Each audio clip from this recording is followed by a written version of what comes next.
Hey guys, happy Monday. Ever feel like you've run a marathon by 8 o'clock in the morning? Because I do. I'm actually drinking water because I'm like, what time is it? It's only 8 o'clock in the morning, but it's been an eventful one at that for any number of reasons. I saw that Taylor Swift debuted a video, "You Need to Calm Down," and I was like, is she talking to me? Like, is she talking? You need to calm down? You need to calm down. So anyways, that's what Mondays are like though, right? I mean, notoriously. So here we are. So here are three things I think you need to know as you set it for the week. And one in particular has to do kind of an umbrella picture of Washington, D.C. You're not going to see this on our site, but I just want you to know that this is happening. You should pay attention to what's happening in Washington, D.C. over the next 2 weeks for two reasons. Number one, the Supreme Court is ending its session before it goes into a summer period. So we should get some really interesting decisions over the next several weeks, the next 2 weeks. One of those decisions is likely about the U.S. citizenship question, whether or not the U.S. government can ask you that question on the U.S. Census. I find this debate endlessly fascinating on both sides because I don't know how many countries in the world have that a debate about whether or not their governments can ask whether or not someone's a citizen. So I'm going to be watching for that, but there's a series of other decisions that could come down as well. I'm seeing lightning outside, so things are just getting better and better. I'm like, don't strike. Okay, so that's one thing that's happening in Washington, D.C. The second thing, and that's at the Supreme Court, the second thing that's happening in Washington, D.C. is a big question about how Congress is going to position itself going into the fall, because there's some big budget debates that have to take place, and there's a risk of a government shutdown. And right now, it looks like there's, even within the Republican Party, some great divides about how to proceed. So even though it's away from directly impacting your life, it's important. We're going into an election year, and is a government shutdown, another government shutdown on the horizon? So those are what you should know of Washington, D.C. that's sort of happening. Second thing you should know is that there is a lot of back and forth between Iran and America, although not directly. The U.S. Secretary of State gave an interview yesterday saying that the United States is not looking for war or further conflict really with Iran. But he was very unspecific on how the United States is going to deal with Iranian threats, such as what the United States feels Iran has done, which is attack an oil tanker in the Gulf of Oman, which we talked about last week. Today, we wake up to news that Iran is essentially threatening to continue uranium enrichment to the point where they would have weapons-grade uranium. Just a note on that, you're going to hear people throw around this term uranium enrichment, stockpiling. No one's very few people are nuclear experts in the news. All you need to know when you hear stuff like that is that when uranium enrichment gets to a certain level, that means that you can make a nuclear weapon. So what's been happening is that Iran has promised to keep its uranium enrichment low for a reduction of sanctions so that they could, participate in the global economy. Now Iran is saying, listen, Europe, if you don't help us get around U.S. sanctions, we're increasing our uranium enrichment, which means that we can basically get a nuclear weapon. So take that. And that's what's going on. Iran says in the next 10 days, if they don't have some sort of agreement, the uranium enrichment, the ability to stockpile this very important ingredient for nuclear weapons, is going to be there in their country. And so they're threatening. That's a really big threat. So that's something that we need to watch as well. Okay, you guys have asked me a lot about what's going on in Sudan. So I took some time this weekend to do some initial research on it. And listen, our website is great for a lot of different reasons. I think, like a quick dose of news.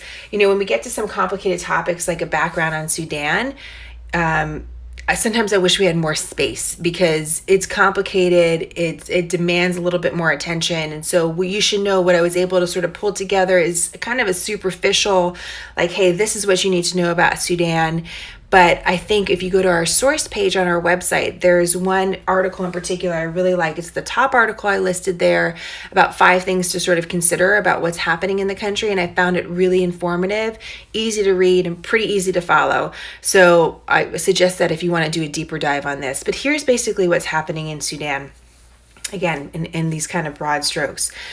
Over the last 30 years, Sudan has been ruled by a strong man, someone that's ruled with an iron fist. He's accused of war crimes, genocide, rape, murder, the worst of the worst. He's a bad guy.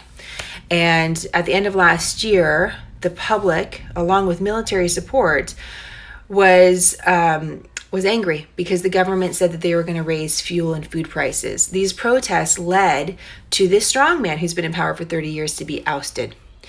And there was some sort of loose agreement between the military and public advocates that there would be this transitional period as Sudan moved from what was a dictatorship, essentially, to more of a representative government. In the time that that agreement, quote unquote, happened in April and this leader was ousted, different factions of the military that used to help that strongman enforce some of the terrible crimes that he did have turned their violence to the protests and the protesters, killing, raping as a way of intimidation. And that's what recently happened in the last several weeks. And so the question going forward is, will this country continue down the route that it has in the past, where you have a strong man in power that's using violence to intimidate the people? Or will there be a change where the other members of the military that aren't participating in this violence are able to lead and get the country to a stable place where there could be a representative government? That question about whether or not one of Africa's largest countries, which is Sudan, will pursue democracy or dictatorship is a big question. It's also a question that's being asked of another big African country, Algeria. Different situation, but the big picture here is there have been some to ask, is this the second coming of the Arab Spring, which was this uprising in 2011 where the public was really challenging strong leaders that were ruling by force and at times by religion and not representative government. So it's not just Sudan that's experiencing this question about dictatorship or democracy, and I want you to know that. Two things that I want to just show you really quick if I can. Let me see if I can switch the camera. There we go.